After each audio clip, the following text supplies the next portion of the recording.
주민등록번호를 입력할 만한 데가 신용정보법에 의해서 하는데 은행권 요 몇 군데 빼고 이제 거의 없어졌어요. 때문에 회원 가입을 받을 때 주민등록번호 받지 않으시죠. 다른 대체 수단을 광고를 해야 됩니다. 그리고 이제 중요한 겁니다. 자, 우리 회사의 개인정보 흐름을 파악을 하셔야 된다고 말씀드렸어요. 어떤 정도의 우리 회사 개인정보가 있고 어디서 수집이 됐고 어디에 저장이 되고 누구한테 주고 언제 파기를 하는지. 그래서 개인정보의 수집, 저장, 이용, 파기를 개인정보의 라이프 사이클이라고 하는데요. 그 중에 우리는 남한테 개인정보 처리 업무를 처리라는 거는 아까 말씀드린 대로 생성, 수정, 다 포함되는 겁니다. 위탁을 하는 경우가 있으면 이거를 문서화해서 계약서를 만들어 놓으셔야 되고, 예를 들어서 우리는 우리 고객들한테 한 달에 한 번씩 이렇게 소식지를 보내요. 카탈로그. 우리 제품 좋은 거 있으니까 이거 사세요라고 보냈는데 그거를 우리 마케팅 직원이 다 엑셀로 출력을 해서 봉투 넣고 풀칠해 갖고서 우체국 갖다가 넣어서 여기서 주면 그거 남한테 맡긴 겁니까? 아니죠. 우리 직원이 우리 업무 한 거예요. 근데 보통 그렇게 일합니까? 보통 DM 업체가 있잖아요. DM 업체한테 엑셀로 딱 주고 보내세요. 그러면 10,000명. 그러면 아줌마들이 다 또 붙여서 뭐 해갖고 우체국 가서 다 보내고 영수증 얼마입니까? 450 얼마입니다. 영수증 생각에다 청구하면 돈 줘버리고 만들어요. 그게 바로 취급 업무의 위탁입니다. 우리가 해야 되는 개인정보의 처리 업무를 남한테 맡기는 거예요. 그래서 개인정보를 처리 위탁하는 경우는 여기에 계약의 목적 어디까지 하는 거고, 너 이거 남한테 주면 안 되고, 너 이거 해서 출력했으면은 그 자리에서 삭제하고 뭐뭐뭐는 하면 안 되고, 니네 이런 거 잘 삭제했는데 니네 사인하고서 나한테 보고해, 이런 식으로까지 요거에 대한, 그리고 니네 잘못하면 우리가 서로 배당 때릴 거야, 이런 것까지 포함한 개인정보 위수탁 계약서를 갖고 계셔야 됩니다. 그래서 안행부 실질점검에서 제일 먼저 나왔을 때가 개인정보 뭐 있나, 누구한테 주는가, 위수탁이 있을 경우 요청을 하는 게 계약서를 달라고 합니다. 그래서 계약서 서비스에 대한 계약서는 분명히 있을 거예요. 홈페이지라든지 기타 유지보수, 기타 등등 뭐 마케팅.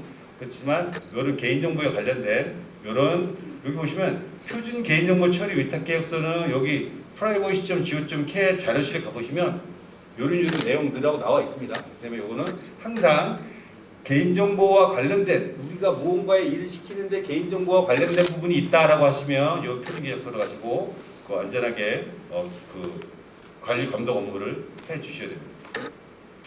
그리고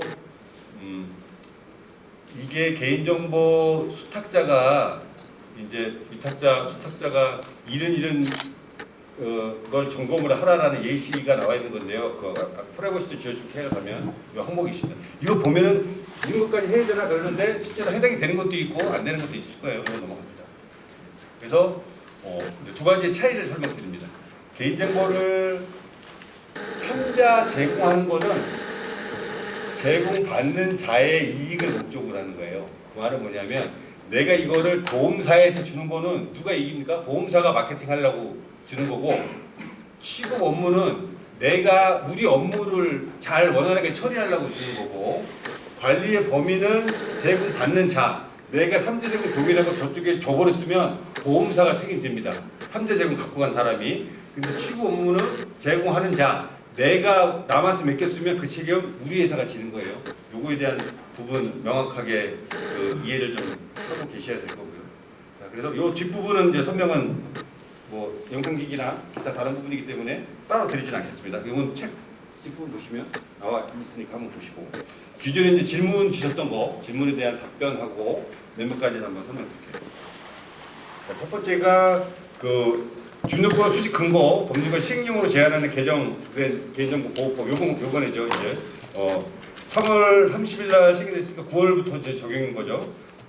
이거 관련돼서 우리 조합사들이 업무 처리에 어떤 영향을 미치나, 그 법률 적용 원칙에 의해서 방판법 시행 규칙 15조에는 주민등록번호 수집 조항이 있으나, 아까 말씀드렸죠. 안행부에서는 법 시행령에 구체적으로 들어있어야 되는 걸로 제한을 두고 있기 때문에 우리 조합사들은 개인정보 주민등록번호를 수집할 수가 없습니다. 아까 말씀드렸죠. 분명히 수집할 수가 없습니다. 이게 시행이 되기 전까지는 지금 가능해요. 3월달에 시행이 된 9월달부터 이제는 안 된다는 겁니다. 그 전까지는 어떻게든 개인을 식별할 수 있는 그 이제 방법을 한번 강구를 하셔서 뭔가를 이제 처리하셔야 되는 거고. 다만 원천세 신고 세금 관련된 업무, 기타 우리 직원들 연말정산 이런 건 가능한 겁니다. 그건 기존하고 가능한 게 아니라 의무죠, 의무. 그렇죠. 그리고 선수세법에 의해 주민등록번호 수집 가능하고요. 그리고 요 이제 그 시행 이전에 수집한 주민등록번호는 어떻게 해야 되느냐? 이제 법에 그 2년 내에 보호하고 있던 정보는 파기해야 됩니다. 없애서 해야 돼요. 때문에 앞으로 우리는 이제 주민등록번호 가지고 업무 안 본다라는 생각을 하시고 앞으로는 안 받고 기존에 갖고 있던 것도 파기해야 됩니다. 아까 주민등록번호 암호화 만약에 지금 번호를 갖고 계셨으면 아까 제가 뭐라고 했죠? 암호화를 이미 하셨어야 돼요.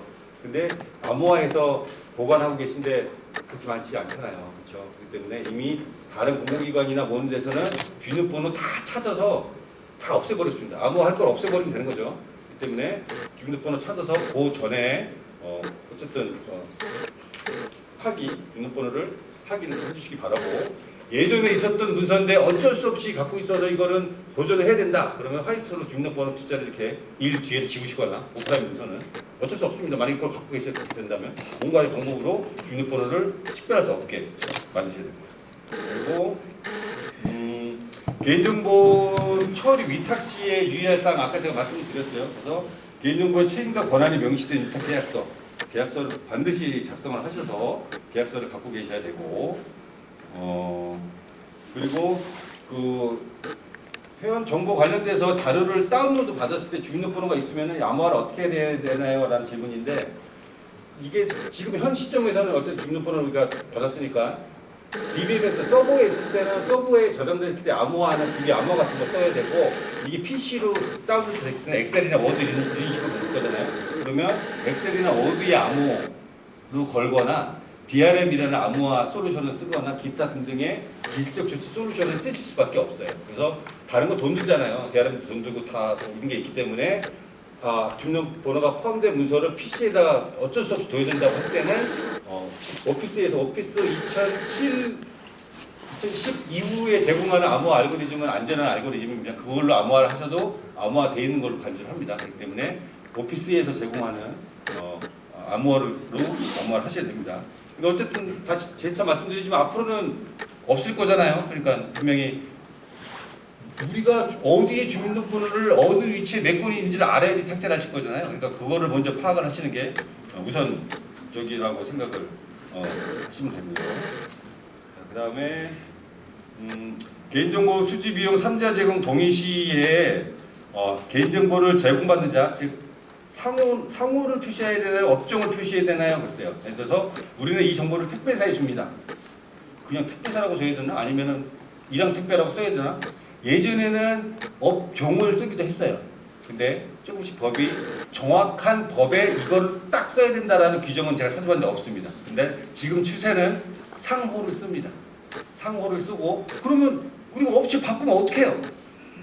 그때는 어떻게 되냐면 서비스 관련된 계약을 우리가 이행을 하고 이용자의 편의 증진을 위해서 택배사를 바꿀 수도 있는 거잖아요. 이럴 때는 이용자한테 팝업창, 이메일 등으로 이렇게 우리 개인정보 보호 그 약관이 변경됐습니다라는 것을 보냄으로써 동의에 가름할 수 있습니다.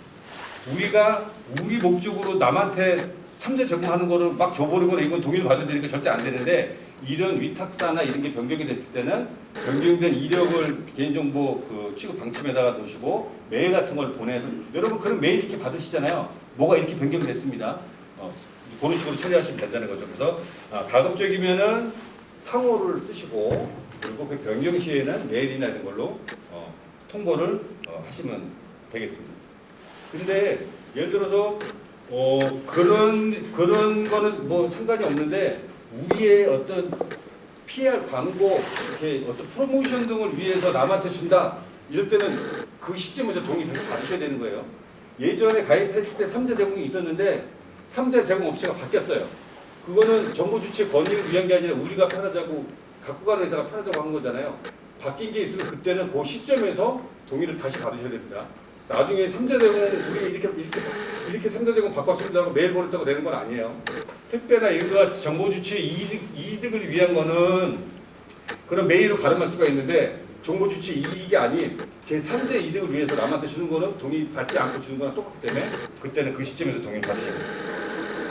그리고 회원이 소비자의 주소지로 택배 요청했을 때 그 3자 제공 동의가 받아야 되나요? 그랬는데 예전에는 쇼핑몰에서 택배 회사를 취급 업무 위탁이라고 어디는 보고 또 어디는 3자 제공이라고 봤어요.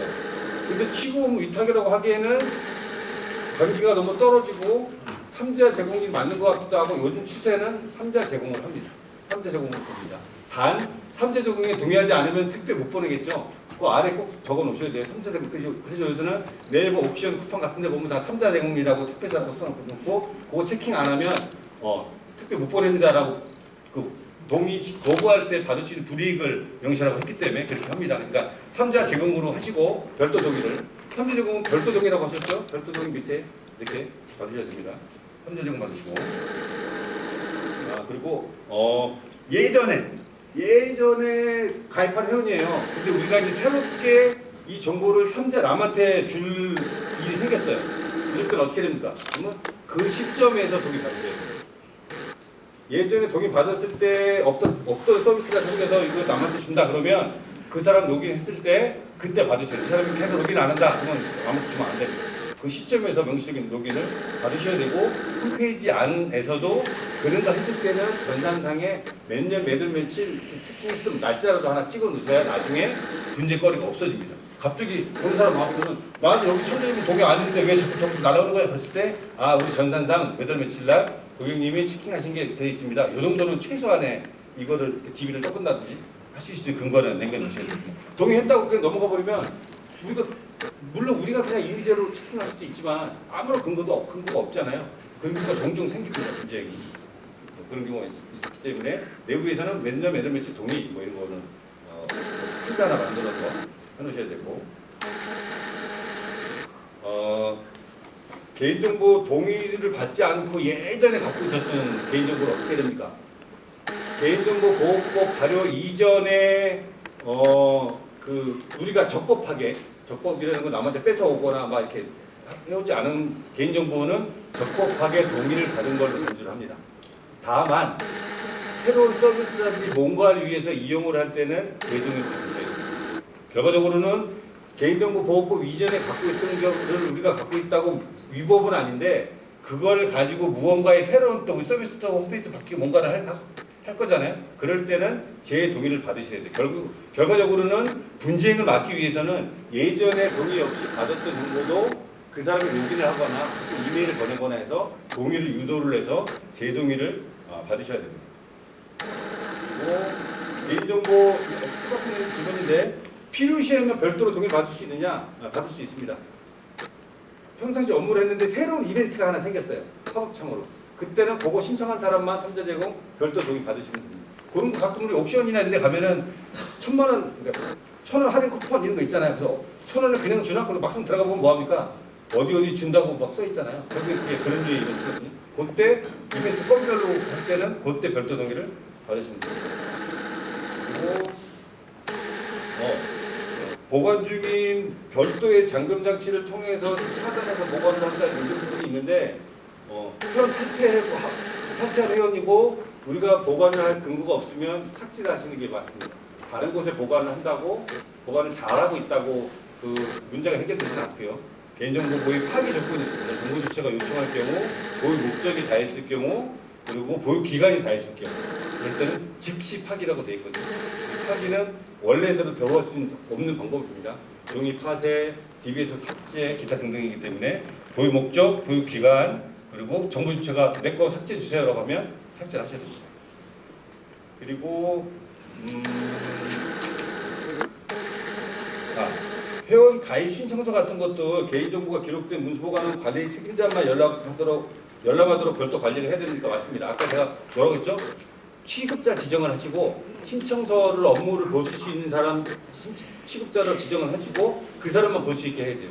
그리고 개인정보가 포함이 된 문서는 시간장치, 잠금장치가 된 캐비넷에 보관하셔야 돼요. 관리 책임자 두시고 그래서 행정점검 나가면 이렇게 슬슬 봅니다. 책상 위나 있는데 이렇게 철에 이렇게 있나. 그래서 그렇게 발각이 될 수도 있어서 업무상 보실 때는 여기다 놓고 보시더라도 개인정보가 들어간 문서는 항상 잠금 장치가 되어 있는 거에 보관을 하셔야 되고 취급자 지정된 분만 보셔야 됩니다. 그것도 자기 업무 고배 안에서만. 그리고 회원 가입 신청서는 영구 보관할 수 있나요? 아니면 회사 내부 규정으로 언제까지 보관이 가능한가요? 라고 그 질문을 하셨는데 보통은 특별히 영구 가입이라는 말을 안 쓰고 정보 주체가 탈퇴 요청 시까지라고 보통 표현을 씁니다. 그 말은 뭐예요? 탈퇴 신청을 안 하면 우리 계속 갖고 있겠다는 의미인 거예요. 그렇기 때문에 우리가 회원을 오래 정보를 갖고 있어 근거를 하려면 정보 주체의 탈퇴 요청 시까지라고 해놓으시면 어쨌든 그 기간은 있으니까 갖고 있을 수는 있습니다. 그렇기 때문에 명시적으로 그 시점을 이렇게 보유 기간을 밝히라고 분명히 돼 있잖아요. 그렇기 때문에 정보 주체 회원이 탈퇴 요청 시 이렇게 탈퇴 요청은 홈페이지나 기타 등으로 있을 거고요. 그렇게 하면 뭐 어쨌든 기간을 준 건 아니니까 영구적이지는 않은 거죠. 왜? 정보 주체가 탈퇴 신청하면 삭제하면 되니까 그렇게 갖고 있을 수는 있습니다.